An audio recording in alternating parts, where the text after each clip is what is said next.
Hey friends, Mindy here. I have a quick process video for you today. I'm going to be covering this pocket journaling Bible that we got from Bythewell4God when we were at Taryn's retreat. We also got this beautiful piece from the Glowforge that had kind of her logo for this retreat on it. And so I'm also going to want recreating this kind of mountain scene from the printables. And so we got like four full-size sheets of fabric this time for this in this kit.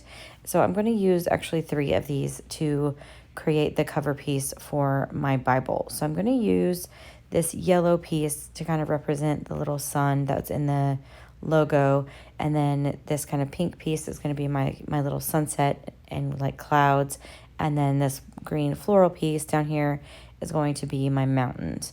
So I am using this stencil. This is an old stencil from Bythewell4God. I think it came out with, Fear the Lord, I think. And I'm just flipping over my fabric to the back side so that I can see my line that I'm going to draw. And then I also flipped my stencil over to the back side. And I'm just using a regular pen here. And I'm just tracing one of these mountain ranges. That way I will have kind of a guide for the shape that I want. I kind of want this mountain range to go, it's going to go all the way around my cover. So I'm just adding a little bit of mountain range over to the side past where the stencil was. And then I'm just going to take my scissors here and cut along this line that I drew. And that will just give me my little mountain range. And then so you can kind of see this is how this is sort of looking. And then I'm going to cut now this other piece of this kind of corally fabric. And this is going to be, I'm going to interpret this anyway as kind of like the sunset over the mountains, and just kind of adding another layer of interest. And I'm just lining this up where I want this to go, and then I'm actually going to trim this down just a little bit because I don't need this fabric to go all the way down to the bottom. So I'm just lining this piece up with the very bottom, and then I'm just going to cut across here. That way I can have this fabric for something else too. So this will kind of be just an intermediary layer, and then I have my little mountain range. And so I'm going to pull that stencil back out now, and I want to kind of mark where the shading is for this mountain range just to give it a little bit more interest. So I'm actually going to trace these little areas here with just that same pen. It's going to be really hard to see on camera, but I want to do some stitching in those little areas. Now, y'all know I have said before, I do not know how to sew. I do not know how to embroider. So I'm just going to try this and hope for the best. So I'm going to use some embroidery floss. That I'm going to use this kind of light green color just to add shading. You can, I think, maybe barely see the lines in there. And I'm just going to thread my needle, and I'm not going to make you watch me do this whole thing. I actually did all this off camera, but I'm just going to start and kind of go along in the same direction and kind of fill in this area so that I have shading. So you can kind of, so it just gives it, I don't know, just a little bit more dimension, and it kind of follows the shading from the stencil. So I'm just going back and forth here. I don't even know, like a straight stitch or whatever. I don't even know what you call it because, again, I do not sew.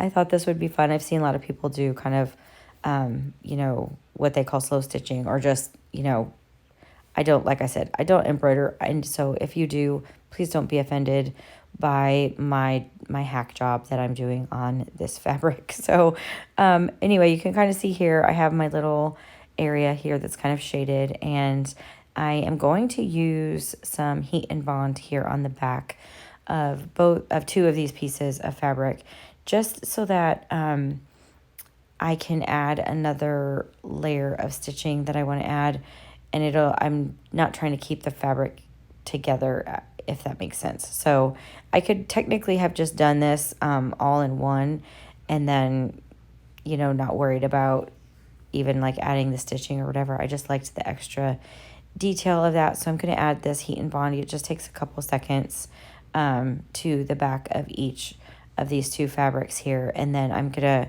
where the glue is kind of excess, I'm just going to trim that down.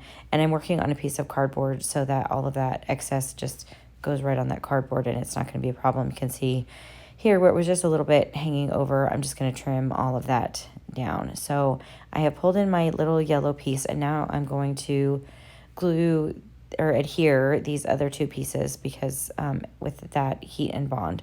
So I'm just lining this up where I want it to go, and I'll do one at a time. So I'm going to start with this like coral one here.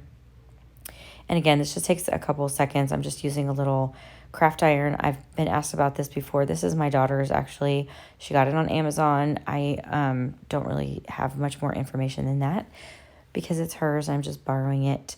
You can see just with this heat and bond just works really well. It just takes a couple seconds. And the one that I have is kind of a heavy duty one, which actually made the covering of this Bible a little difficult because it really adds a lot of like sturdiness to this fabric, which is great when you're like covering a book, but which I've done before, but it made this a little bit tricky. So you can see I'm just going over this, and I'm just going to come along the backside. I just want to make sure everything is really adhered really well. And the reason I did all that is because I want to go back and do stitching along the mountain range and along, you can kind of see along the cloud there. And so it just felt like it would be easier to have those just glued down so that all I had to worry about was the stitching, because again, I am not a seamstress. I do not know how to embroider properly and anything like that. I was just wanting to give this a fun kind of look. So I'm lining this up. This, like I said, this because there's multiple layers of fabric and also that heat and bond on there, it made it a little bit more difficult to fold and to work with. It still worked. It just I had to fiddle with it a little bit more than I have in other iterations of these pocket Bibles. But again, that's because I have so many layers of fabric in that heat and bond. But I'm using that same cocoina glue, just doing everything the same way as I always do. I'm just putting my clips on here to hold this down. I made sure to apply quite a bit of glue because I really need this to be very sturdy.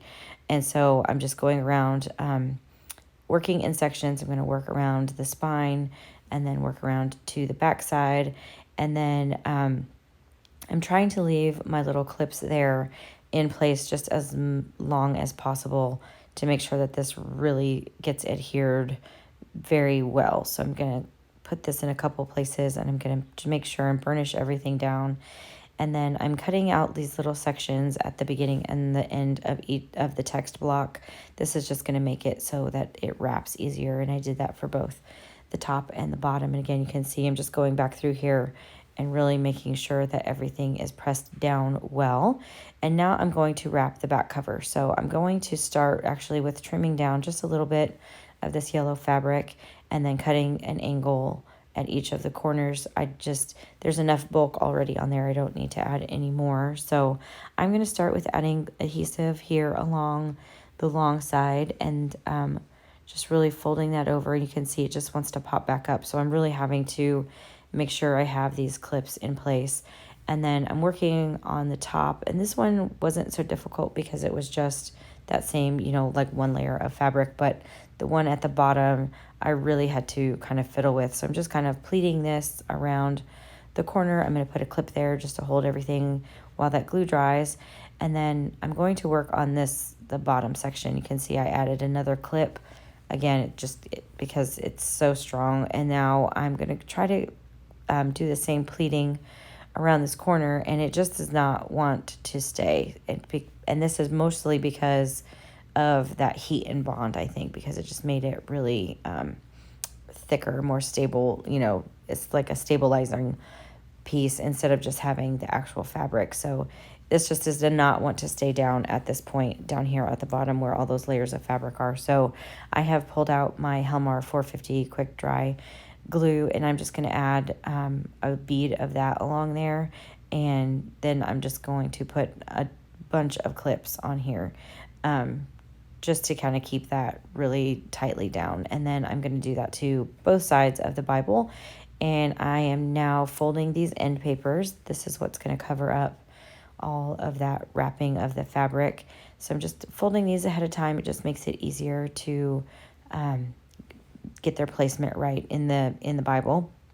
And then I decided I wanted to add a closure as well because I know this book is going to get chunky. So I have some fabric trim, and I'm just going to add this kind of in the middle of my Bible. Again, just using the same cocoina glue. I'm adding it about halfway through just because I want to make sure that it doesn't pull out too easily. And then I'm going to take these end papers and I'm going to start with just one side. So I'm adding this adhesive all over this one side, and I'm going to line it up with the end paper that's in the Bible. And I'm doing this just to make sure that I have it in the proper place and lining everything up. And then I'm going to add it to this other side here, and again just making sure I get a lot of good coverage with this adhesive. And then I'm going to kind of tuck this down into the spine as I sort of fold, and I'm pulling off these clips now, and then I'm just going to immediately put them back, especially right in the corners and around the section where that fabric trim is. And I was running out of clips, so I actually pulled in some paper clips to just kind of keep everything in place. And then I will do the same thing to this other cover here. And I'm going to line up the two fabric pieces so that they'll tie. And now I'm just trimming down these little sections that are going to go into the spine using a paper clip. I just opened the paper clip up and I added a little bit of adhesive on there. And now I'm just going to use this paper clip and tuck this piece down into the spine. And that pretty much does it for me. I'm going to just tie a loose little bow here on the side, and then I'm going to set this under some books to just completely dry. So that pretty much does it for me. Here are some close-up photos of my little book. If you like this video, I would appreciate it if you gave it a thumbs up. Subscribe to my channel if you haven't already. And until next time, bye.